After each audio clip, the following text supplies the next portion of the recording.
T-minus 10, 9, 8, 7, 6, 5, 3, 2, 1, 0, and liftoff of Space Shuttle Atlantis on a mission to build, resupply, and to do research on the International Space Station.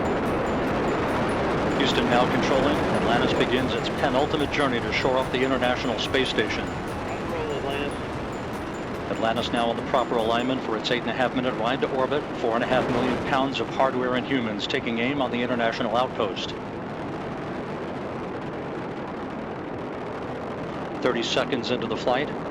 Atlantis almost 2 miles in altitude, almost 6 miles downrange from the Kennedy Space Center already, traveling 500 miles an hour. The 3 liquid fuel main engines now throttling back to 72% of rated performance, going into the bucket, reducing the stress on the shuttle as it breaks through the sound barrier.